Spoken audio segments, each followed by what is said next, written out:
Information is at our fingertips.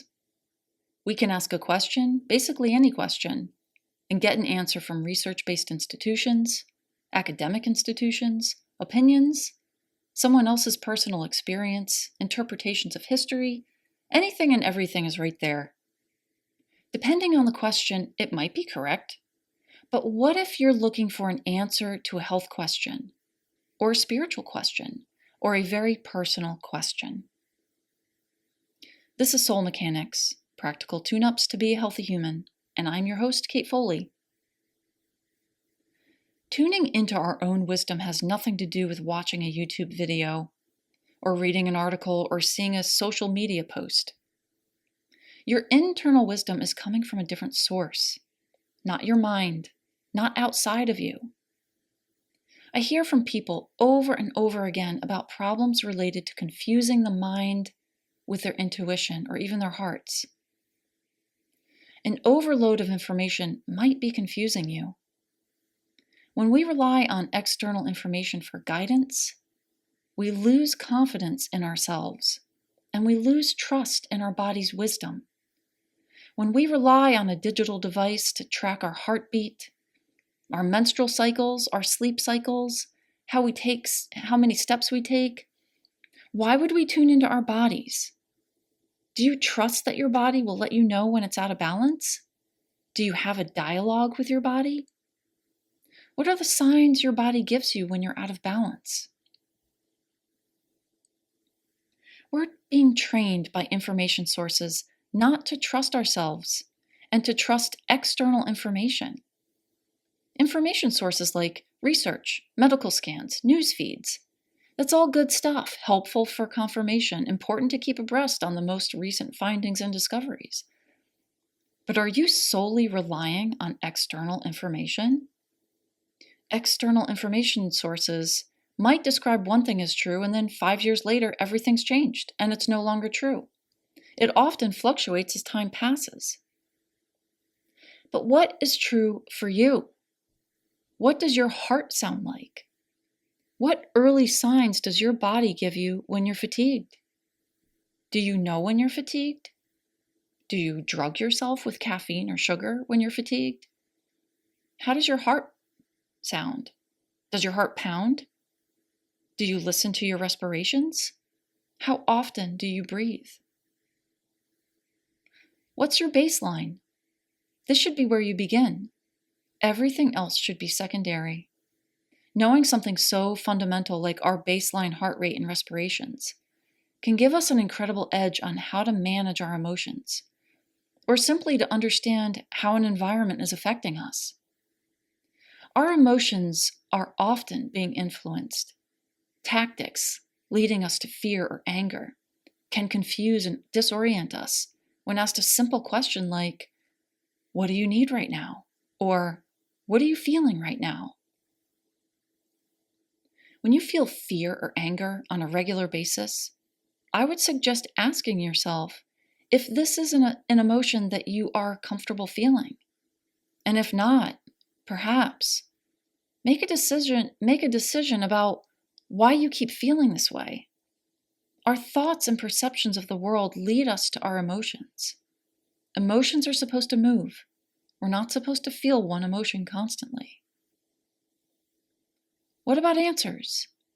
Why do we always need answers? We love a good mystery, but we love answers more. With answers comes certainty. With certainty comes predictability. With predictability comes stability, and with stability comes safety. It's only natural that we want to feel safe in our lives. But if you explore those deep urges in your heart, you'll begin to understand that safety has no part to play in creativity and exploration. It's natural to feel fear when we are in the midst of change or creation or following your intuition. But none of these things are safe. And if you're trusting your intuition or your internal information source, everything you've been taught about stability and safety falls off the wagon. Following your own wisdom is not going to give you linear answers, and it's not safe. You might follow your intuition and end up in poverty for 5 years, only to meet the love of your life while you're in poverty, and then start a business together and live modestly for the remaining days. Everyone's intuition does not lead them to wealth. As a healer, from the moment people walk in my door, I'm listening for the answer to their problem. They come in with their answers, and they often tell me exactly what they need to do. Our wisdom isn't hard to find. We always have our own answers. But our investment in thought and the external world can confuse us. When we're reliant upon external answers or stuck in our minds, we can begin to conflate those ramblings with what our hearts are saying. Our distraction from the quiet, subtle self will lead us further and further away from feeling grounded and present. Fear is a powerful emotion, and it can be used to sway you one way or another. For example, if you were to go looking for information on an herb online, you're likely to find fear-mongering about your herb in question. Even common herbs, like garlic or onions, are considered poisonous on some websites. My motto is, don't go to a medical website for herbal information. Physicians are not typically trained in herbal medicine. They are trained in pharmaceuticals. Herbs are a completely different dimension altogether. Now, if you find a physician who is trained in herbal medicine, you've likely found a gem. But go to an herbalist's website to read about an herb, or go to a reputable herbalist. You can also find excellent books or references on herbalism from a reputable herbalist. If you feel fear about using an herb, please look further. Please do not sequester your search to one fear-mongering website. In many medical journal studies, the whole herb is not studied, but rather a certain constituent of the herb. The constituent is extracted and sometimes concentrated and then given to participants of the study. Herbs cannot be regulated because they come straight out of the earth. They are the earth's medicine. It's confounding to me that many of us don't trust a medicine that is thousands of years old, but instead trust a profit-driven synthetic, when in reality, the two can be used as effective complements, one to support and nourish the system, while the other has an immediate action on the illness. I am not criticizing pharmaceuticals. They have their place in medicine, but please don't judge an herb because of one fear-mongering source. Listen, research is great, but it's temporary. And if you really are you mentally equipped to decipher a valid study from an invalid study? For instance, a couple of years ago, I was purposefully reading a slanted article about the COVID pandemic. In this article, they cited a quote-unquote study to support their opinion. I clicked on the link to look at that specific study, and I was irritated when I found the sample group was 5 individuals. 5! Looking further, the quote-unquote study was done by a nonprofit public health organization, not an academic institution or a reputable academic journal. My point here is to state the obvious. Know your source. I can't tell you how many times someone is repeating information to me from somewhere on the internet. I don't care what news or media source it is. I ask what journal or what source they found this information, and they don't know.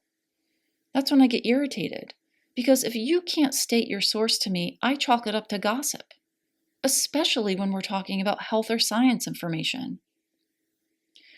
But I can take that even further because we are now finding that reputable academic journals aren't always accurate and complete when it comes to clinical data. When it comes to data, we live in a capitalist society. Slide that curtain aside and look behind the veil. We are living in an age of information. Information is not necessarily fact. And fact and universal truth are two different things altogether. When you are making a serious decision based upon external information, be very mindful that we are constantly being marketed to. Many companies and organizations are motivated by profit. We're living in a time when we are questioning monetary motivations. What is true? What is ethical? What is moral? We cannot sit back and be fed information.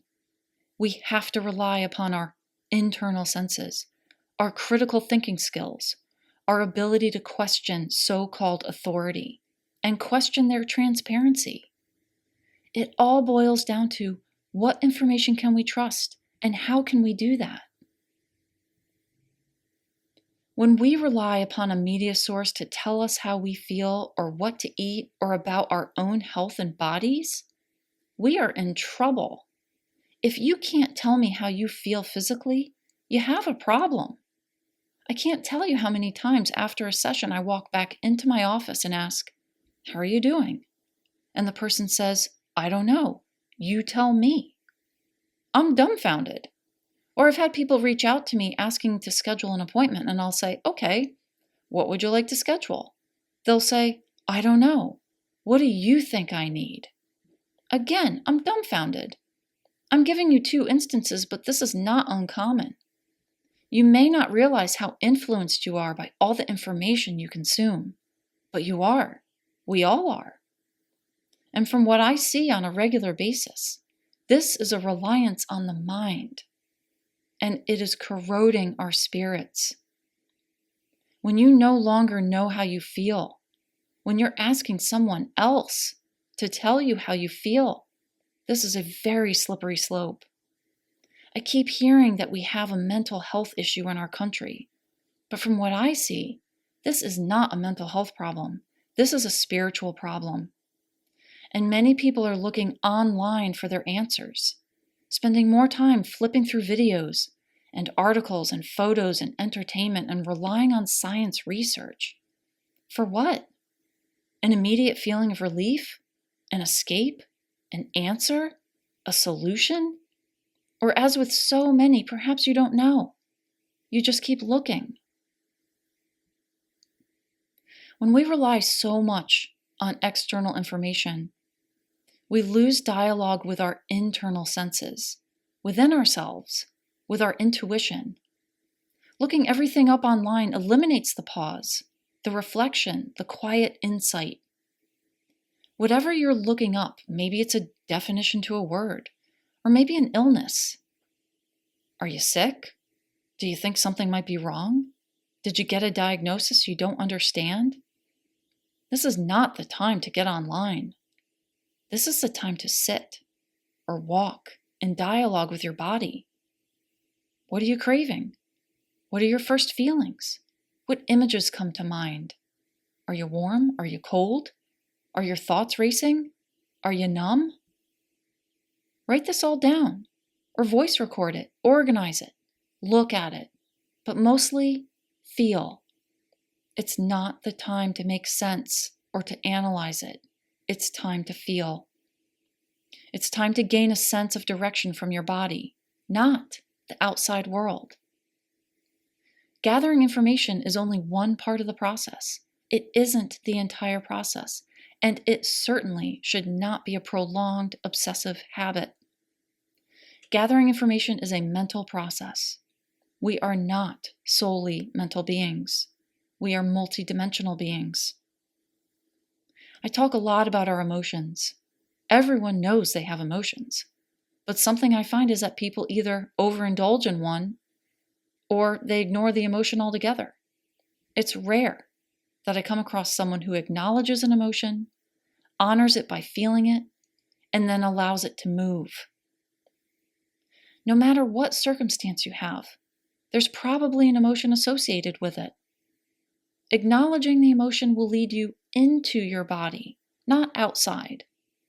It won't lead you to a social media or a website. The trust you place in your internal source of information will prove to endure and expand. This is Kate Foley. Thank you for listening.